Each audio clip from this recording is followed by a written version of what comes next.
aquecer.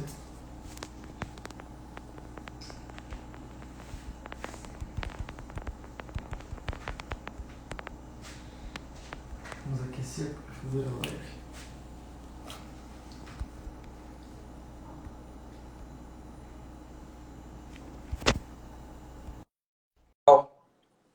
Tudo certo? Esperar o Silvio entrar aqui, a gente já começa a conversar. E aí, cara? Tudo certo, Silvio? Tudo bom, cara? Tudo bem? Prazer, cara. Bom te ver. Prazer. Tudo certo por aí? Tudo ótimo, graças a Deus. Por aqui também. Deixa eu só fixar aqui o título nosso para o pessoal ver direto quando entrar. Aí, feito. Vou esperar o pessoal entrar, acho que depois a gente fala um pouquinho. Você fala um pouquinho sobre você, sobre mim, para o pessoal conhecer. Acho que bastante gente já conhece. Minha carinha aqui no Confiança. Fechado, com certeza. Já tô com os rótulos separados aqui. E as receitas maravilhosas já estão todas prontas aí. Estão praticamente prontas. Falta só um dos Rulavan para o pessoal aprender a fazer junto com a gente. Sensacional. Acho que hoje vai ser um barato aí, vai ter várias harmonizações, comidas deliciosas, ótimas cervejas para a gente fazer harmonizações incríveis aí para o pessoal experimentar em casa. E não é por nada não, o cheiro tá bem bom. Tenho certeza. Quando eu vi as receitas, eu imaginei, cara, isso vai ficar delicioso, isso vai ficar maravilhoso. Fiquei louco para experimentar. E com cerveja, então, né? Não tem como ficar ruim.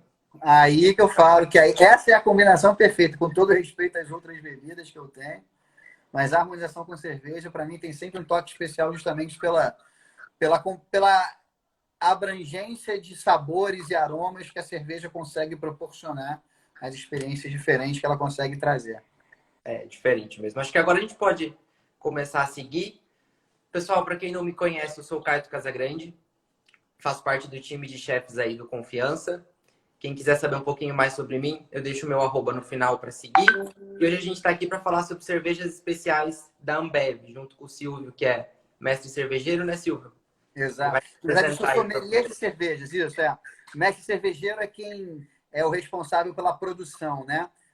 Eu, no caso, sou sommelier de cervejas, tenho formação nisso, depois fiz uma outra especialização também que a gente chama de mestre em estilos aqui no Brasil, que é um aprofundamento, né? Alguns outros cursos também de análise sensorial, mas trabalho na ZX, né? Ou na ZX, que é o braço da Ambev que olha para novos mercados, mercados disruptivos, e, no caso, as nossas marcas de cerveja artesanal. E dentro da ZX, da ZX, eu tenho a função de gerente responsável por conhecimento e cultura cervejeira. Então, está sendo um prazer hoje fazer essa live com você aqui, Caio, junto do perfil aí do Grupo Confiança. Um prazer enorme aí estar tendo esses momentos deliciosos aqui, essa próxima horinha que a gente vai ter junto aqui. Perfeito. O prazer é meu de poder aprender também um pouco mais sobre cerveja. Eu vou só virar a câmera aqui, que aí a gente consegue mostrar os rótulos e a hora que eu for começar o processo aqui, fica mais fácil para o pessoal compreender também, tá? Com certeza. Vou acompanhar as perguntas aqui pelo outro celular. Ó, Silvio, na questão de harmonização, você vai me corrigindo aí qualquer coisa. Eu pensei da gente começar fazendo o lavande de salmão, que é um dos pratos mais leves, e acredito que entre as cervejas que a gente vai falar aqui, seja também uma das mais leves, né? Exatamente, exatamente. Qual é a pronúncia correta desta aqui? Essa é a Hoegaarden. É o nome de uma vila na Bélgica, né? Enfim, nome de uma pequena cidade na Bélgica, onde tem lá um mosteiro. E a história dessa cerveja é muito bacana, porque, na verdade, essa é uma receita super tradicional da escola de cervejas belgas, né? É uma cerveja de trigo, que leva a base de trigo, mas e isso, inclusive, é a cerveja que deu origem a esse estilo que hoje é um dos estilos mais consumidos de cerveja no mundo, que é o Witbier, que é esse nome que está no rótulo aí embaixo da Hoegaarden, que é Witbier ou Bière Blanche, né? os belgas, eles têm duas línguas oficiais, o flamingo e o francês, e aí significa mais ou menos a mesma coisa, ou cerveja branca ou cerveja de trigo. Certo. Eu estava dando uma olhada sobre ela. Ela é a wheat beer mais vendida do mundo, é isso mesmo? Exatamente. Além de ser a mais vendida do mundo, ela é a receita original de todas as wheat beers. Então a gente brinca que ela é a mãe do estilo, né? A mãe de todas as wheat beers. E o bacana dela, cara, eu também tô com a minha aqui, deixa eu pegar a minha. O que é legal dela, que é sensacional, é que era uma receita antiquíssima, tá? Enfim, de 1445. O registro mais antigo dela está aqui no neck, na partezinha de cima, tá? Mas, durante um bom tempo, ela foi uma receita que ficou perdida, ficou esquecida. E aí, justamente nessa cidade, lá, foi resgatada e voltou-se a se fazer essa receita. E aí, depois, isso pós-Segunda Guerra Mundial, e aí depois é que ela veio a explodir, justamente se tornando, foi crescendo, né, e se tornou um sucesso no mundo inteiro. Entendi. E eu vejo bastante, acho que tem duas curiosidades aqui para a gente falar para o pessoal. Ela vem com uma instrução, talvez Perfeito. quem consuma já esteja habituado com isso, né? Para a Sim. gente servir um pouco e depois, basicamente, agitar. E quando a gente está com ela fechada, a gente consegue perceber, é que aqui eu já agitei, né? Sim. Tem uma espécie de sedimento. E não é só nessa cerveja. O que seria isso? Perfeito. Essa cerveja, como alguns outros estilos de cerveja, elas não são filtradas, né? Então elas vão ter sempre essa aparência mais turva. No caso da Hoegaarden, como você está podendo ver aí, né? É uma cerveja que até uma coloração bem clara, mas tem essa turbidez. Esses sedimentos, eles são justamente provenientes, tá? Do malte, dos elementos que estão, do malte de trigo, enfim, dos elementos que estão presentes na cerveja, tá? Você, no processo de uma produção de uma lager que a gente está acostumado, normal, uma Pilsen, né? Uma American Lager, a gente faz essa filtração para tirar justamente esses sedimentos dos ingredientes. Então, ali tem parte de malte, de trigo, de lúpulo, coisas da própria levedura. Tá? A levedura ela consome, né, os açúcares, ela faz toda a produção de álcool, gás carbônico e os compostos aromáticos, mas ela também fica ali em suspensão, né? E aí a filtração ela retira isso. Mas ela tradicionalmente, como alguns outros estilos, se condicionou a ser consumida não filtrada. Então, é um pouco da característica do charme dela ter justamente essa cor aí e essa turbidez. Justamente a questão de balançar no final é para deixar mais homogênea a composição dela, valorizar justamente esse aspecto. Perfeito. E ela é uma cerveja que você consegue até notar pelo rótulo, que é com laranja e coentro. Perfeito. Em vários lugares, até no próprio bar dela que tem em São Paulo, é habitual servir ela com rodela de laranja. Exato. Isso é bastante indicado, é o correto. É o modelo, é a forma de serviço que a gente mais recomenda. Isso é muito bacana. Sobre o coentro, só um pequeno detalhe antes de falar especificamente da laranja, é importante destacar que é a semente do coentro, né? E não a folha. Isso traz... Exatamente. Traz sensorialmente, a diferença sensorial é bem grande para quem conhece, né? E as pessoas muitas vezes tem gente que não gosta de coentro, né? Há quem diga que é até uma condição congênita, mas assim, normalmente é a semente, o que é utilizado de fato é a semente de coentro e ela traz essa pegada mais condimentada. Em relação à laranja, esse aqui é o interessante, ela leva casca de laranja, ela leva a raspa da casca de laranja, que já traz essa citricidade para o sabor dela. E aí o que a gente fala do serviço corta uma fatia de laranja, se quiser botar bonito, até você coloca essa fatia de laranja, né, na borda, e aí fica a opção do consumidor, né, de quem estiver bebendo, bebê-la sem ou pegar essa rodela de laranja e depositar no próprio líquido. Isso vai destacar ainda mais essa característica cítrica dela, essas notas cítricas que a laranja naturalmente, que já está na cerveja, traz, mas ela realça ainda mais. Fica uma delícia. Eu recomendo fortemente. Fica bem gostoso mesmo. E aí, para a gente harmonizar ela aqui, Nós escolhemos o Vulavan, acho que o pessoal já mostra a massinha. E como ela é uma cerveja um pouco mais leve, um pouco mais refrescante, nós vamos usar aqui o salmão cru. Então vocês vão ver aí que é bem prático de fazer, tá? Aqui, ó, o alho poró, em fatias fininhas só. A gente só vai basicamente misturar ele. Dá uma soltadinha.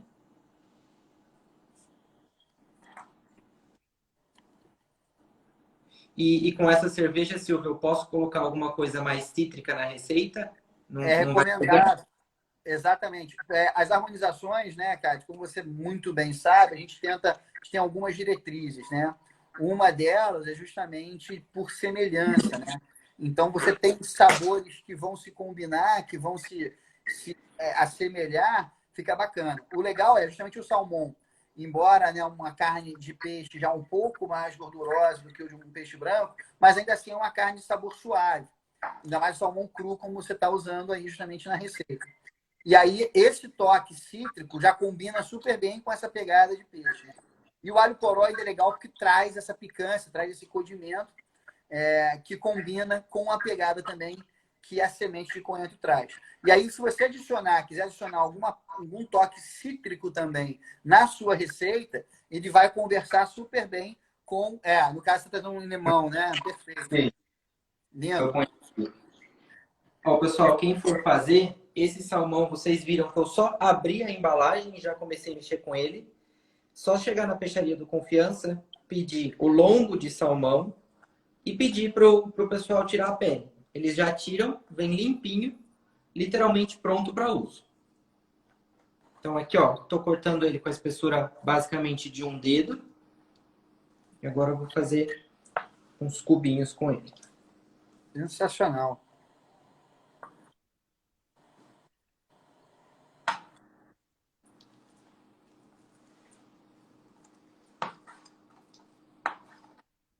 E, Silvio, uma coisa que acho que é legal trazer, aqui no Brasil muito se vê consumindo cerveja porque a gente está num país quente.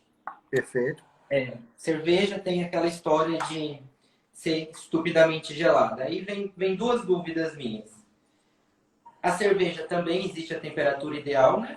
Não é necessariamente brincando de gelada. Perfeito. E existem também cervejas para inverno, né? Que casam um pouco mais, uma temperatura um pouquinho mais alta, lógico que não quente. Mas eu tenho alguns estilos de cerveja que é aconselhável para consumo no inverno.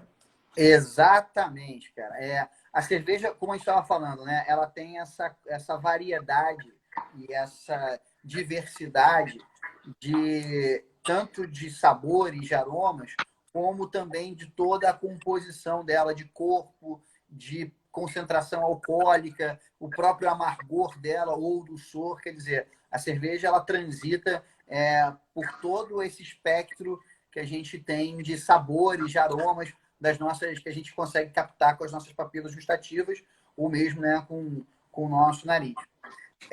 E o que é bacana a cerveja estupidamente gelada, ela de fato se tornou uma tradição no Brasil por conta da nossa temperatura, que normalmente é mais elevada. A gente tem um clima mais quente, né? Então ela cumpre esse papel de refrescância. E muitas das nossas cervejas, as que a gente se acostumou a consumir mais, e são ótimas cervejas, são feitas para cumprir esse papel, digamos, né? De refrescar, de dar, né, quase que aquele ato de indulgência, né, que você toma no final de uma sexta-feira ou na quinta-feira de noite pós-trabalho ou no sábado ou no domingo durante o seu churrasco, o seu almoço em casa, enfim.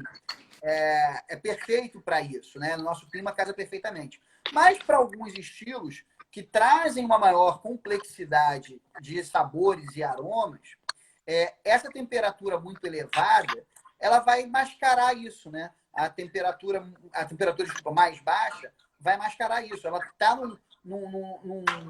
muito fria, muito gelada, não vai fazer com que esses aromas se tornem tão disponíveis, exalem da cerveja para a gente perceber.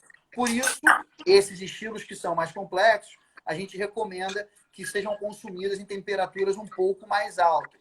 Não estupidamente gelado, não é para ser quente também, como você falou, mas É uma cerveja que esteja mais refrescada, assim, sabe? Em algumas temperaturas perto aí de 6 graus, 7 graus, 8 graus, mas vai depender muito do estilo.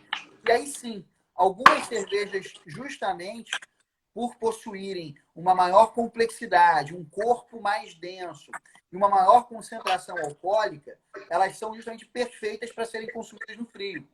Alguns estilos como as Belgian Dark Strong Ales ou Quadruples, as Imperial Stouts, né? Tanto as vertentes inglesas como americanas.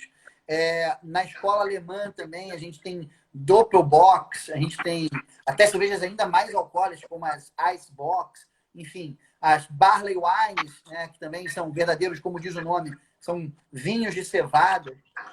Então, todas essas cervejas, elas têm normalmente uma graduação alcoólica ali em torno de 10%, algumas até mais altas do que isso. Chega a ser mais que o dobro dessa que a gente acabou de abrir, né? Que é essa Bem 4. mais, exatamente. Algumas chegam até o triplo, tá? E elas têm uma complexidade. Então, elas trazem esse aquecimento. O corpo é bem mais denso, é um corpo bem mais presente, ela preenche muito mais e traz esse álcool que gera esse aquecimento alcoólico. Então, ela acaba justamente sendo perfeita para ser consumida em dias mais frios. Mais frios. Ó, o recheio aqui já está pronto. Vocês viram como foi fácil? É basicamente uma mistura. Eu só coloquei o salmão picado, alho poró, cream cheese e o quanto desejar de azeite e pimenta. Então aqui a gente tem o primeiro recheio do nosso vulavan. O vulavan nada mais é que uma massinha folhada. Ela já foi assada. E agora a gente usa para rechear. Antes de assar ela, o que eu fiz? Ela vem pronta assim. Eu cortei ela em quadrado, dobrei para ela ficar um pouquinho mais grossa. E aí vocês vão fazer o seguinte. É que aqui ela já secou, mas assim que você estica, ela tá molinha. Vocês fazem essa dobra aqui, assim, e dobra em 4. Ele vai ficar um cestinho, com esse vãozinho no fundo. Pincela a gema de ovo e leva para o forno para dourar. Vai resultar nisso aqui. Então, o que a gente escolheu para harmonizar com essa foi esse prato. Água na boca aqui, Caio. Deixando com água na boca aqui, hein, rapaz. Pior que esse não dá nem para mandar, né? Não dá para pegar aí. Infelizmente, mas está ótimo. Eu já estou aprendendo, anotando tudo aqui para fazer aqui em casa. Essa receita, além de deliciosa, é bem tranquila de fazer, né? Ó, então ele tá assim, e como você me permitiu e falou que combina, eu vou colocar um toque um pouquinho mais cítrico, uma raspa de limão siciliano. Vai casar super bem. Para dar um toque diferente aqui.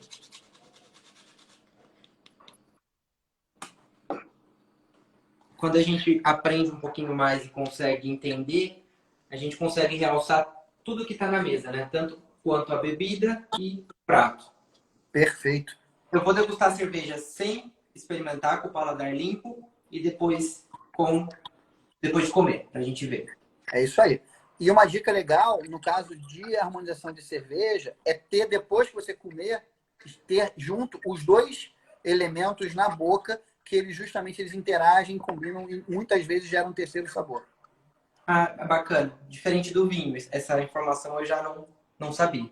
Exatamente. No vinho a gente trabalha mais com o retrogosto, né, que o vinho traz, combinando. Já com a cerveja, não. Muitas vezes você explora justamente a composição que surge dos dois elementos combinados. Queria poder compartilhar com vocês, porque olha... Já estou salivando aqui.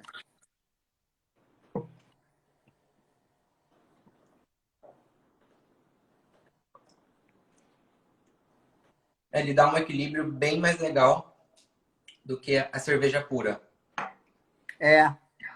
Não vou dizer que é uma neutralizada, mas eu consigo sentir melhor algumas notas dela. Até mesmo o próprio... Não vou falar coentro, senão o pessoal vai achar que tem gosto de coentro. Que não é, né? Mas não é. Mas a gente consegue sentir um fundinho a mais de especiarias depois do prato. Perfeito. E isso é muito bacana, porque você traz essas especiarias, elas interagem com a comida. E aí a comida vai ganhando também, o teu vol-au-vent ele ganha os toques desses condimentos que trazem na cerveja.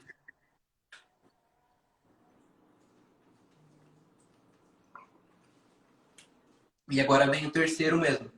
Fica diferente. Não fica? Bacana? Parece que ele ressaltou um pouquinho mais o queijo Isso. e meio que neutralizou um pouco mais o salmão. Mas ficou bem gostoso. Agora o nosso segundo recheio do vol-au-vent.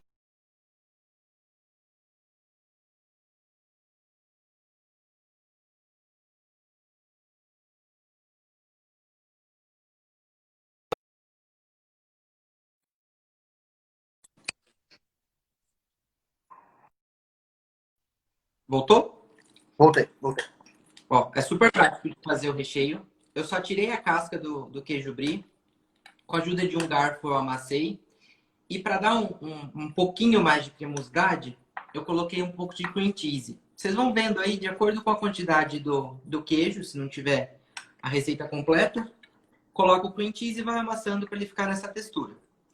Então aqui tem damasco, queijo brie ou camembert, que são irmãos bem parecidos, e um fiozinho de azeite. Agora eu vou montar o meu outro aqui. E qual foi a cerveja que nós escolhemos para essa, Silvio? Para essa, a gente vem com a Colorado Apia. Com a Apia. Já vou pegar ela aqui. Exato. Tá aqui, ó, tem na latinha, tem também na garrafa de 600 e 300 ml. Eu tô com uma latinha aqui de uma delas. É. Essa é uma das minhas preferidas da linha Colorado. Que bom, cara. Que legal saber, cara. E ela é uma das mais antigas, das receitas mais antigas que a gente tem. E é também uma das nossas receitas mais vendidas. A gente até a última que a gente vai comentar aí, que é a Ribeirão, ser lançada, a Apia, ela era a campeã de vendas da Colorado. Era a cerveja que tinha mais vendas. O que é incrível, porque era uma cerveja de trigo, né? Também leva uma base de trigo. Só que, como todas as cervejas da Colorado, é uma assinatura da marca, desde a fundação dela, pelo Marcelo Carneiro, né, em Ribeirão Preto, ela leva algum outro ingrediente identificado, né, com a nossa cultura. No caso da Apia, é o mel. Mel de laranjeira. É o que a linha toda Colorado, ela é assim, né? Exatamente. Sempre tem algum ingrediente com uma conexão com a cultura gastronômica brasileira, enfim, ou com alguma relação com a gente. O que é muito consegue notar que ela é bem mais escura que a anterior. Exatamente. A tonalidade já vai para um dourado, né? Ela sai de um amarelo caminhando para um dourado. Também turva. Também uma espuma mais densa. Uma espuma mais complexa, mais densa, é verdade. E a espuma é sempre importante, tá, Cátia? Belo serviço. Cara, as pessoas... É muito importante que os consumidores passem a valorizar cada vez mais a presença da espuma. A espuma ela desempenha um papel muito importante na composição do serviço e ao beber a cerveja. Ela valoriza, ela mostra primeiro o quanto que a cerveja está saudável, o quanto que ela está fresca, o quanto que ela está bem executada e também garante uma melhor estabilidade, uma experiência mais agradável. E o copo influencia na permanência da espuma ou não? Alguns copos são exatamente são feitos para ajudar na retenção da espuma. Aí você pensa em copos que vão ter bucais mais estreitos, né? Esses vão ajudar justamente a você ter uma retenção um pouco melhor da espuma. Outros mais abertos, e aí muito conforme o estilo, vão ajudar mais essa espuma ela acabar mais cedo, ela fixar menos tempo, para você ter mais a sensação dos aromas que ela gera, né? A volatilização ali dos elementos. Entendi. Nesse caso aqui, a gente está usando, no mundo dos vinhos, a gente costuma falar 2 tipos de harmonizações. A por oposição e a por concordância. Aqui eu estou usando a concordância, que eu tenho damasco e tenho mel. É isso? Exatamente isso. A ideia aqui, quando você me sugeriu essa receita, eu falei, pô, vai ficar super legal, porque uma experiência muito gostosa de se comer queijo brie é justamente com damasco e com mel, né? Você trazer um elemento leve, adocicado, que casa muito bem com queijo brie. O toque do mel da Ápia é para dar justamente essa composição de comer o brie com o damasco e o mel. E ficou bem legal. E É um justamente... recheio rápido, fácil de fazer. Antes de colocar, de sentir o recheio, você sente um leve adocicado na cerveja, mas não tão expressivo quanto depois. Exato. Depois ele aparece um pouco mais. Exatamente. A consistência, o queijo que você colocou junto com o cream cheese, ele dá uma cortada na base de malte que a cerveja tem. Então, isso faz com que o destaque passe a ser o mel. Então, o mel se torna mais presente. Mas combina justamente com essa base salgada, né? Queijo com um pouco mais de gordura, um pouco mais de presença do queijo que está ali. Então, fica essa composição bem interessante dos queijos, no caso do brie em destaque, com o damasco e o mel compondo. E essa aqui, por conta do mel, eu poderia jogar uma carne junto ou você acha que já brigaria? Aí eu acho que já brigaria um pouco, tá? A carne, a gente vai... Obviamente vai depender da quantidade de gordura que a carne tem, né? Dos diferentes cortes de carne e de como vai ser o preparo dessa carne. Se vai ser uma carne que a gente vai fazer grelhada, com molho e tal. Dependendo da forma de preparo, pode combinar, tá? Se a gente puxar, talvez, uma carne assada ou com uma caramelização mais lenta, né? Mas que gere um toque caramelado um pouco mais, explorando menos a gordura, menos o salgado, tá? Essas acho que são as diretrizes importantes para a gente observar nesse caso. Certo. Agora, a próxima que nós vamos, ainda da família Colorado, é para hash browns com provolone e bacon. Nós temos 2 Colorados ainda. A gente vai com a Índica. Com a Índica, a mais escura de todas elas. Exatamente. E também uma IPA, que no caso aqui é a primeira IPA que foi produzida comercialmente no Brasil, né? IPA, que é esse estilo que o consumidor, nosso consumidor de cerveja, vai cada vez mais descobrindo. É uma cerveja bem gostosa, super gostosa, mas que traz uma nota que a gente precisa se acostumar nas primeiras vezes, que é o amargor, né? E amargor esse que é proveniente justamente de um uso maior do lúpulo. Essa, para mim, é uma cerveja que ela pede comida. Exato, perfeito. Se eu tiver com a Colorado Lager, Ribeirão, até mesmo a Ápia ou a Cauim, eu consigo consumir ela numa boa, sem pretensão alguma de prato. Mas essa daí é uma que pede comida para mim. Com certeza. E justamente é uma das cervejas que, para harmonização com salgados, esse estilo principalmente, é perfeita. E aí vale muito justamente alimentos um pouco mais salgados e um pouco mais, com uma concentração um pouco maior de gordura, um pouco mais untuosos, né? Porque justamente a interação da graduação alcoólica dela, que é um pouco mais alta, né? Que é de 7%, e do amargor que o lúpulo traz, ainda com os toques herbais desse lúpulo, que é a característica do lúpulo utilizado nela, com esses alimentos mais gordurosos e salgados, essas forças se equilibram. Então, o amargor ele some e aí vai aparecer uma coisa muito interessante, porque essa cerveja, para suportar esse amargor, ela tem uma base maltada maior, né? Ela chega a 7% de álcool, ela tem um suporte de malte maior. Só que aí entra o toque, né, característico da Colorado, de sempre ter um elemento ligado à nossa cultura, né, da nossa gastronomia. Que no caso da Índica é a rapadura. Né? E é muito legal, porque a Índica justamente ela já traz a rapadura como uma forma de dar uma cortada um pouco nesse amargor. É um leve dulçor que a rapadura traz, mas para dar uma diminuída um pouco na percepção do amargor, que já é um pouco alto. Mas é legal que você percebe de imediato, bate o amargor na boca, não tem como. Sim. Só que depois ele não é o que permanece. Diferente de muitas outras IPAs do mercado, que às vezes o pessoal fala que não consome IPA por conta do amargor. Exatamente. A IPA é aquela que ela parece que vai ser extremamente amarga, mas são segundos. Depois ela já neutraliza, né? Talvez por conta da rapadura. Ela não trava na boca, né? Ela não fica aquele amargor que tranca a boca, que vem para sua garganta, aquele amargor que é deselegante. O amargor dela é super bem inserido, é super harmonioso com a estrutura da cerveja. Então ele bate, ele tem um impacto, mas ele o que fica é um dulçor residual bem agradável, bem Bem suave, agradável. da base de malte e dessa leve utilização da rapadura. Entendi. E aqui, para harmonizar, a gente escolheu. A minha tá fria. Quando vocês fizerem na casa de vocês, vai ficar muito melhor. Tira do forno e já come. É uma hash brown. O que é hash brown? Para muita gente é algo muito diferente. O queijo meu tá frio, então ele não vai esticar. Nada mais é do que você ralar a batata com um pouquinho de cebola. Depois a gente vai deixar a receita aí com a proporção. Tempera muito bem ela com páprica, sal, pimenta do reino e um pouquinho, bem pouquinho mesmo de azeite.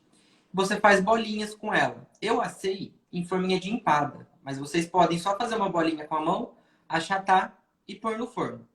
A hora que ela estiver dourada, que é assim, pedaços de provolone e bacon. Não tenho dúvida alguma que isso fica muito bom. Eu já estou aqui de novo salivando aqui, louco para experimentar isso. Eu adoro hash brown, mas essa tua receita eu achei incrível, porque ela dá reúne justamente esses elementos, e esse formato de bolinha é maravilhoso.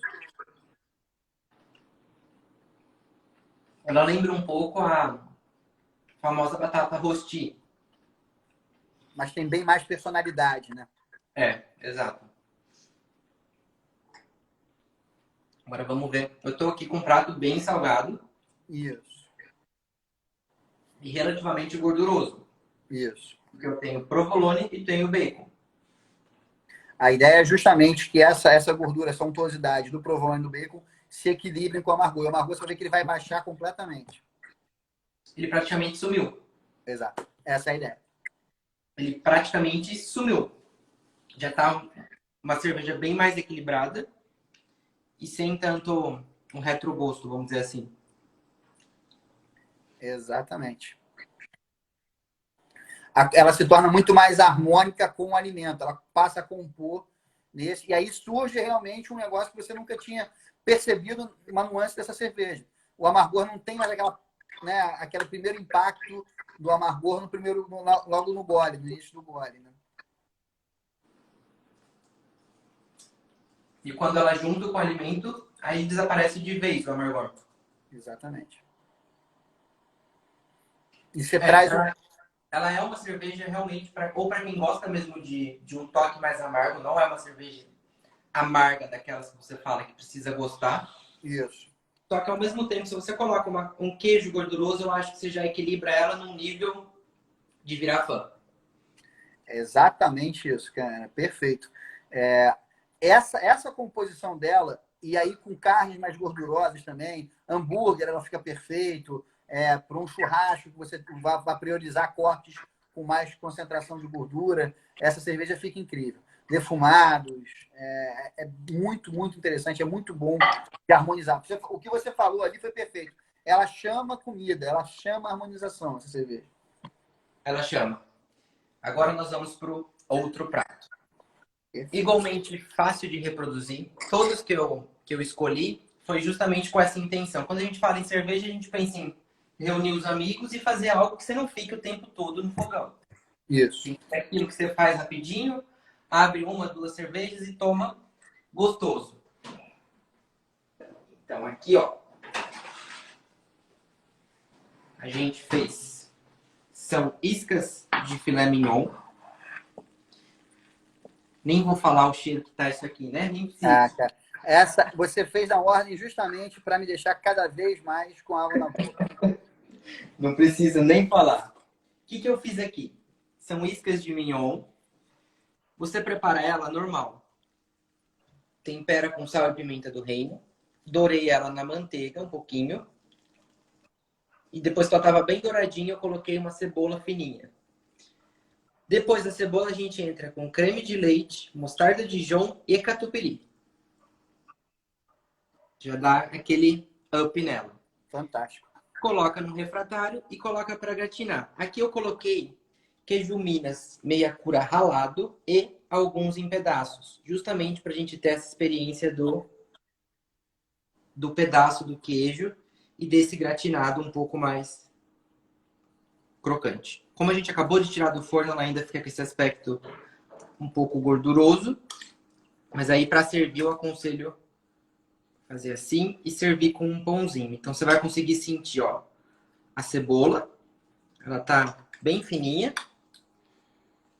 a carne e o toque da mostarda Dijon, que dá um leve diferenciado com o catupiry e o creme de leite. Talvez o pessoal tá se perguntando aí por que o creme de leite, se eu já tenho o catupiry. Por que eu resolvi colocar ele? Como a gente está falando de um prato para se tomar, para comer com aperitivo, não é um prato que chega na mesa, você come e acabou. É aquele prato que fica ali por um tempo e você vai petiscando juntamente com a cerveja. Então, o papel do creme de leite é justamente para isso. O catupiry, quando ele perde a temperatura, ele endurece. O creme de leite está aí para tirar um pouco desse papel. Então, você pode deixar ele perder um pouquinho de temperatura, mas não vai ficar aquele aspecto seco ou de duro enquanto a gente está conversando e tomando uma cerveja. Foi por isso que ele entrou.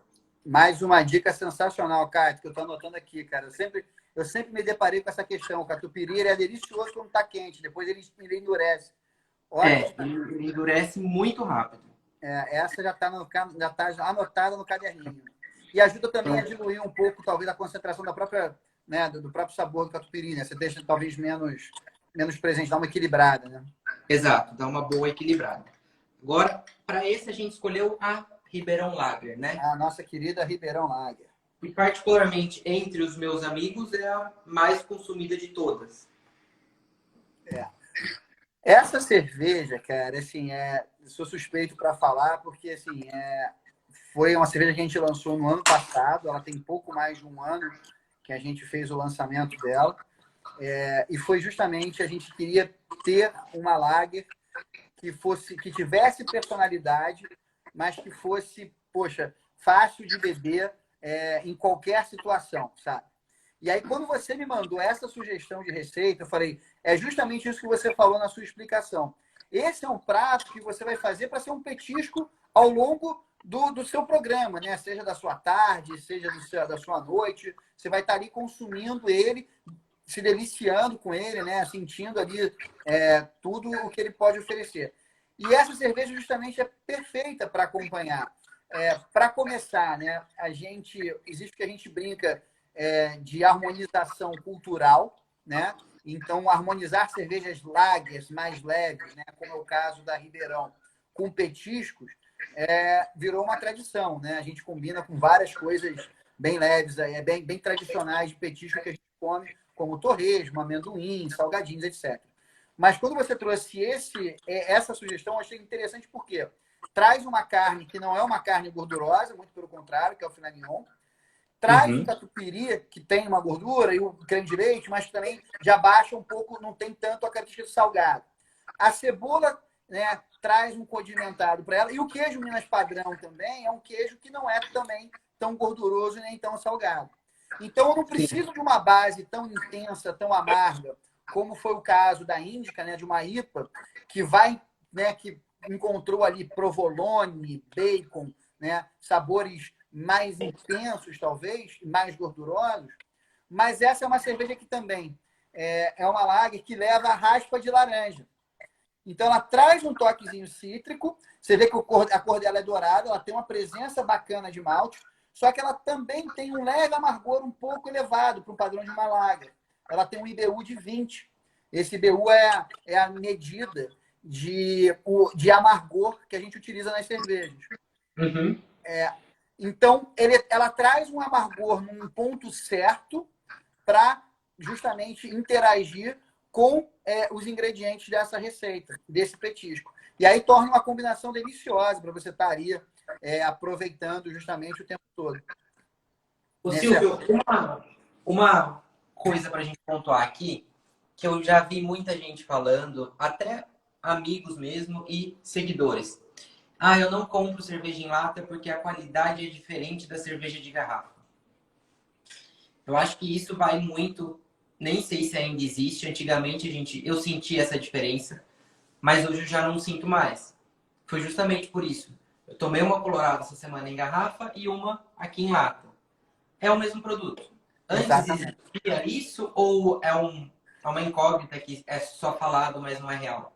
Não, ao longo do tempo, a lata ela foi uma inovação, né, Caio? Ela foi uma inovação até que foi trazida aqui no Brasil pela Skol, né? A utilização da lata no envase de cerveja. E é óbvio que toda inovação de imagem de embalagem, você precisa de um tempo, né, de amadurecimento. Então, existia, de fato, algumas dificuldades de você garantir a interação do oxigênio com o líquido. Tá? O oxigênio ele é o principal, um dos principais causadores de envelhecimento da cerveja. Né? Justamente gera a oxidação, né, que é o processo de envelhecimento. E esse processo de envelhecimento faz com que você perca algumas das características que você espera. Isso aqui, que é esse espaço aqui, tá vendo? Entre o líquido e a tampinha, a gente chama de head space, né? Esse espaço, essa cabeça, né? E é justamente aqui que, se você analisar, é todo o espaço de contato da cerveja com o ar que está aqui dentro.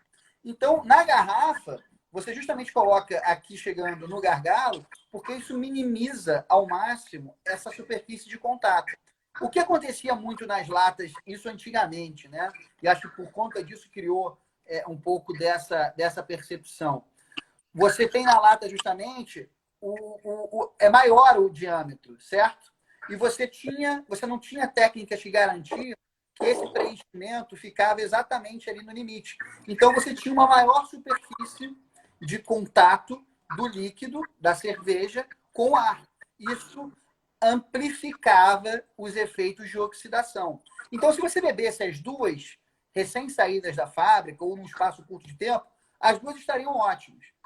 Tá? Porém, com o tempo, e aí você, quando consome, você não consegue necessariamente garantir que aquilo está muito né, próximo da produção, você acabava pegando cervejas que já estavam entrando nesse processo de oxidação, embora ainda perfeitos para consumir, mas tinham aquela percepção de que, olha, não está tão legal quanto na garrafa. O que houve, sim, foi uma evolução grande. Tem fundamento isso. Anteriormente, isso tem fundamento. Tinha algumas questões de tecnologia de produção que foram evoluídas, que hoje não tem mais fundamento nenhum. Isso é que é o mais importante. Entendi. Hoje eu já não consigo mais notar essa diferença. Você teve algumas questões, exatamente. E hoje em dia, você tem tecnologias de produção que garantem na lata. Há quem diga, inclusive, esse é um debate muito bacana que existe hoje no meio da cerveja, se é melhor fazer na lata do que na garrafa. Tem gente que defende a lata como a principal embalagem. Eu adoro cerveja em lata. Se eu puder, eu compro a grande maioria em lata. É mais fácil de carregar, ela gela mais rápido, protege melhor da luz do que a garrafa, que também a luz é um outro fator, embora essa garrafa, justamente a escura, ela serve como uma proteção maior. Então, tem uma série de prós e contras, tá? Mas a qualidade, hoje você consegue manter ela muito próxima nas duas, a percepção sensorial, principalmente, muito próxima nas duas embalagens. E tecnicamente falando, a lata é melhor, então, do que a garrafa. Aí depende. Acho que vai muito do momento de consumo e tal. Eu adoro, mas hoje em dia as duas tecnicamente são excelentes. São excelentes. A cerveja, a princípio, ela é bem mais leve. Acho que, tirando a primeira, ela é uma das mais leves que a gente degustou aqui. Perfeito. Tem um prato, dava para sentir um pouquinho mais da laranja e um leve amargor. Essa é aquela que tem o seu amargor, mas talvez por eu ter tomado a Índica, ela ficou bem levinha. E depois da comida, aparentemente, ela neutraliza o cítrico da cerveja e neutraliza também o amargor. Não sei se está certo ou não. Exatamente. Porque existe uma concentração de gordura no prato. Né? O prato traz o queijo, né? O catupiry, o creme de leite, o próprio meia-cura. O filé mignon é uma carne, ela tem uma concentração menor de gordura, mas ainda assim... Voltei. Ele caiu.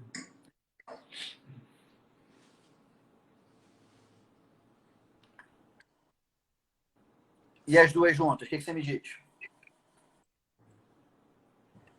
Voltou? Voltei, tô de volta. E junto com a comida, ela é a que menos se diferenciou. Depois da comida ou junto. Mas é uma cerveja, assim, extremamente fácil de tomar, né? Dá para tomar a qualquer momento. Para mim, é uma daquelas que dá para tomar pura ou com a comida. Exato. Diferente da IPA que estavam falando. Acho que é legal a gente mostrar para o pessoal aqui a diferença de cores entre elas. Ah, sim, é bem bacana. A gente já tá com elas no copo. Dá uma diferença bem legal. Às vezes, quando você compra uma e depois compra outra, você não nota isso, né? Sim, Ó, então aqui tá a nossa primeira. isso. Tá vendo? Bem clarinha. A gente chama de amarelo palha, né? Um amarelo palha e turva. Só me corrija aí se eu estiver errado. Eu acho que essa é a Ribeirão, não é? Essa é a Lager. É, viu? Conheço pela turbidez e pela... No caso, não existe. E a cor. É. Quem sabe, Essa, sabe, né? a Ápia, ela já sobe um pouco a tonalidade, né? Já vai para uma tonalidade puxando para o dourado, com um pouco de turbidez. Depois a Índica, que já traz essa tonalidade mais âmbar, né? Avermelhada, mas já uma cerveja, de certa forma, límpida, né? Sem resíduos. E a Ribeirão é justamente aquele dourado vibrante, aquele amarelo vibrante e extremamente cristalina, né? Essa coloração. Uma paleta de cores linda aqui também. Dá água na boca pela comida e para vontade de beber. Eu tô com a minha aqui, eu já vou também começar a beber as minhas. Já dá para abrir e começar a beber. Com certeza. Afinal, né? Hoje já é quinta-feira, de noite, estamos chegando na hora boa para tomar aquela cerveja tranquila, ainda mais com essas receitas maravilhosas aí do Caio. Já é dia, né, Silvio? Já dá para começar. Exatamente. Ó, só pro pessoal ver, já esfriou. Nossa porção, vamos assim dizer, não tá quente mais, tanto que eu consigo pegar a travessa. E ó, com a ajuda do creme de leite, lógico, muda um pouco a textura, mas não fica seco. É por isso que a gente coloca. Excelente, cara. E uma dica aí pro pessoal, creme de leite é aconselhável o fresco, porque a gente vai aquecer e nós vamos levar pro forno depois. Se você usar o de lata ou o de caixinha, pode acontecer de talhar. A proporção dele é pequena em vista do catupiry e da mostarda. Mas fica aí de dica que, se possível, usar o fresco é a melhor opção. Perfeito. Mais uma outra dica excelente aí, cara. Tá anotado aqui. Eu tô com o meu caderninho aqui anotando tudo. Eu só, não sei se o pessoal tem alguma pergunta aí pra gente, alguma dúvida. Acho que o pessoal perguntando se vai ficar gravado, mas já responderam, vai ficar gravado. Vai ficar gravado no perfil. Assim que terminar a live, as receitas também vão pro ar. Para quem já quiser fazer, já pode providenciar as coisas e fazer. Dá para fazer hoje ainda, hein? Dá tempo.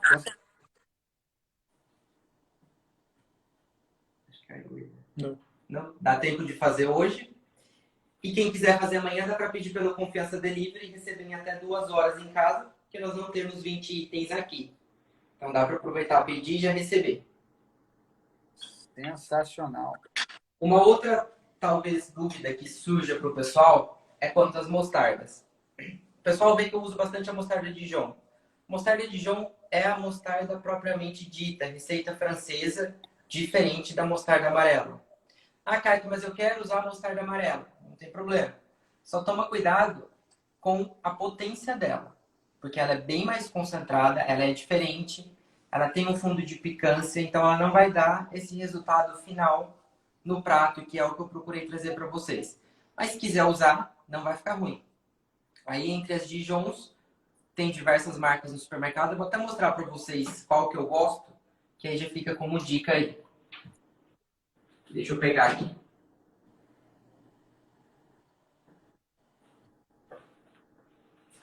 Ó, vocês vão encontrar essas duas opções de mostarda Dijon no Confiança.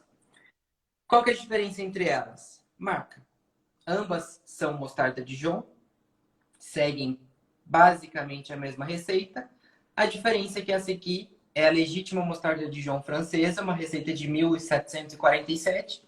Essa é uma marca brasileira, produzida aqui, óbvio, e igualmente boa. A diferença é realmente a questão da autenticidade da receita. Legítima francesa. E a outra, a gente consegue perceber que ela muda um pouquinho a tonalidade e muda um pouquinho a textura. Não sei se vai dar para ver aqui. Ambas são boas, ambas são mostarda Dijon. A diferença é marca. Aí vai da escolha de vocês. O que eu sempre falo, são produtos com bastante diferença de preço. esse é na casa dos 20 e esse é na casa dos 5. Mas é uma coisa que você vai usar uma colher de sopa, 2 colheres no máximo. Então é legal para quem quiser dar uma investida e adquirir a legítima francesa. Mas a outra fica igualmente boa também. Eu acho que é isso. Não sei se o pessoal tem mais alguma dúvida aí. Acho que sobre a mostarda, super satisfeita, você está respondido. Eu adoro mostarda também, cara. Eu sou um fãzaço de mostarda. E essas duas marcas, eu volto e meio eu compro também, cara. Acho que as duas são muito boas, é o que você falou. Você pode utilizar aí conforme a sua necessidade e tal, mas as duas entregam um produto de alta qualidade. É muito bom. Isso, as duas entregam bem. Eu costumo usar essa aqui normalmente para lanche, para essas coisas que a gente usa uma quantidade um pouco maior. Perfeito. Ela é até um pouco mais fraca. E essa aqui eu uso gastronomicamente falando. Então, eu quero que ela apareça no prato. É para essa que eu vou partir. Eu quero um acompanhamentozinho de mostarda no lanche, talvez uma pizza, não sei. Eu vou para essa. Maravilha. Acho que é isso, pessoal. Não sei se vocês têm alguma dúvida, alguma pergunta sobre cerveja. Alguma dúvida aí, está aqui à disposição para tirar. Silvio, eu já vi alguns lugares que tem cartas de cerveja que harmonizam com doces. Isso é algo comum? Porque eu acho que para muita gente soa diferente. Cara, excelente pergunta, Caio. Essa é uma pergunta importantíssima. A gente muito se fala, né? E muito a gente na tradição do consumo de cerveja nossa aqui no Brasil, que cerveja é uma bebida para você consumir junto com alimentos salgados, que ela não combinaria, justamente porque traz essa questão do amargor, o sabor do malte, etc. Mas na verdade, a harmonização de alguns estilos de cerveja com doces é perfeito. Assim, é uma harmonização sensacional. Eu diria até que são algumas das minhas harmonizações favoritas, tá? Não são todos os estilos de cervejas que têm essa capacidade de harmonizar bem com doce, mas alguns estilos casam perfeitamente, tá? Estilos de um perfil com malte mais torrado, tá? Como as stouts, as porters, as Imperial Stouts, enfim, cervejas que tem essas notas, esse perfil de malte mais torrado. Por quê? Porque trazem notas que lembram chocolate, algumas café, e isso cai muito bem com algumas sobremesas que trazem também essa presença ou de chocolate, ou então com doce de leite, por exemplo, um doce à base de coco, que combina super bem. E aí a gente entra na oposição, porque uma stout, teoricamente, ela é uma cerveja bem amarga. Exato. Só que ela traz mais esse toque do café e do chocolate amargo. Tá, entendi. Não o amargor do serviria para queijos também ou não? Que eu tenho um gorgonzola que tem um fundo mais adocicado, um queijo desse tipo, eu poderia casar com essas cervejas. A harmonização de stout com gorgonzola é outra que é espetacular. E para gorgonzola, eu gosto muito ainda de alguns estilos da escola belga, a gente chama de saison ou farmhouse ales, né? O Bière de Garde, na escola que são de origem francesa, mas da escola belga, que trazem um toque mais condimentado e são cervejas um pouco mais frisantes. E aí com queijo gorgonzola fica delicioso. Elas têm um leve frutado, tá? Algumas outras cervejas trazem uma acidez mais alta e combinam super bem com compotas de morango, por exemplo, coisas de frutas vermelhas adocicadas. Essa acidez traz um toque super interessante para combinar. Então, cerveja é literalmente a bebida para qualquer ocasião. Para qualquer ocasião, para qualquer alimento, para harmonizar qualquer alimento. Basta você utilizar as cervejas adequadas para isso, mas ela casa em qualquer ocasião, com qualquer alimento. Que a bebida adequada eu vou realçar tanto a bebida quanto o prato. Por isso que é legal, pessoal, entender o básico da harmonização. Eu sempre falo que é bacana, porque não é você se tornar uma pessoa chata. É que, na verdade, você aprende a valorizar tudo. Você vai fazer uma comida, você valoriza a bebida e o prato. Você consegue unir as duas coisas. Ressalto tanto o ingrediente que está aqui, que foi o que a gente viu agora com provolone, com bacon, com mostarda. E eu ressalto a bebida. Eu não mato nenhum. Eu só deixo os dois ainda melhores. Exatamente. E você adquire novas experiências, você descobre novos sabores, né? Que é aquilo que a gente comentou no início, inclusive da própria combinação dos elementos, do alimento e da bebida na boca. Isso traz, muitas vezes, sensações surpreendentes. Certo. Estão perguntando aqui qual que é a minha cerveja preferida. Essa aqui. O Caio, quando a gente conversou, ele falou, pô, fiquei muito feliz que a Hoegaarden estava incluída. Eu nem sabia. É que essa também é uma cerveja maravilhosa. Essa é sempre uma das minhas favoritas. Foi uma das primeiras cervejas especiais que eu tive contato, Caio, assim, há algum tempo. Era difícil até de trazer importado. E quando eu experimentei, fez assim, a minha cabeça explodiu na época. É uma cerveja incrível. E se eu não estou enganado, ela existem variações, ou não? Sim.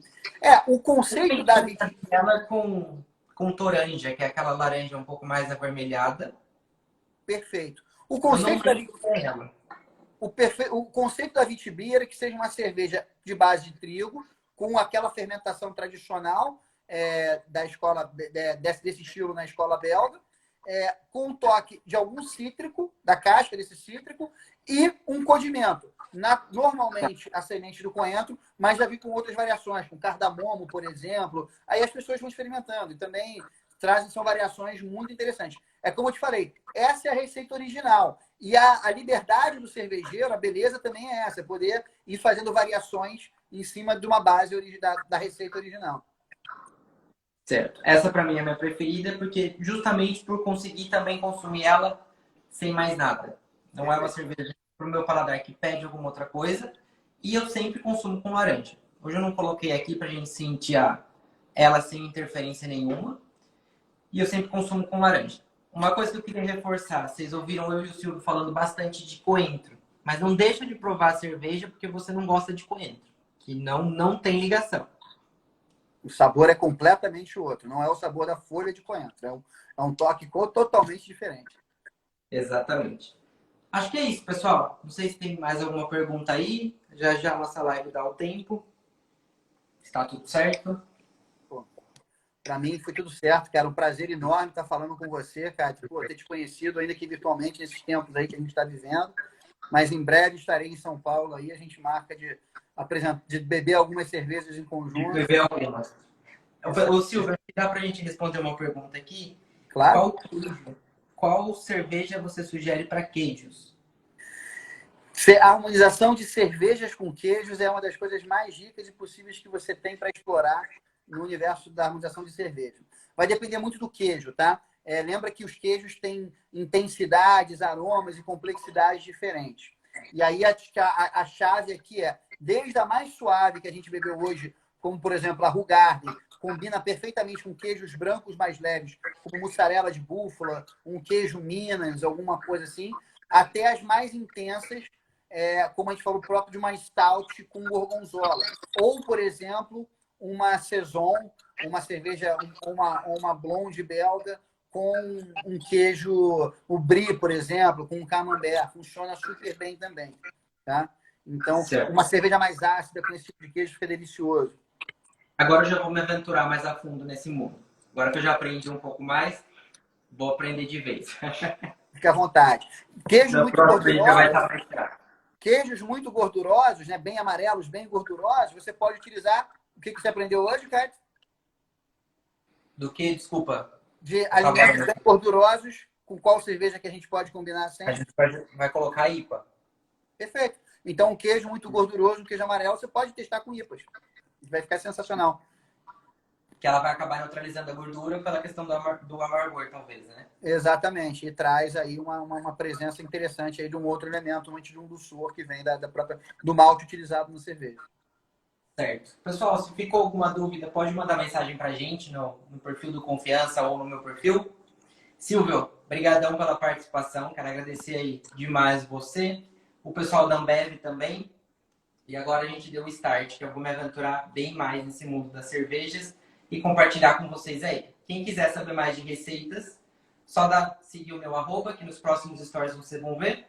E nós vamos colocar no feed a live gravada, as receitas completas, e nos stories vai entrar agora o passo a passo de como fazer os pratos que eu não fiz junto com vocês. Muito obrigado, Cátia. Foi um prazer. Parabéns aí pelas receitas. Fiquei com água na boca o tempo inteiro. Foi um prazer enorme fazer essa live contigo, cara. Prazer. O prazer foi meu. Obrigadão, Silvio. Quando você estiver por Bauru, tá convidado pra gente harmonizar. Você entra com a cerveja que eu venho com os pratos. Pode deixar, vou combinar, cara. Tô devendo essa visita já. Obrigadão, pessoal. Até mais. Um abraço, tchau, tchau. Tchau, tchau. Tem que publicar.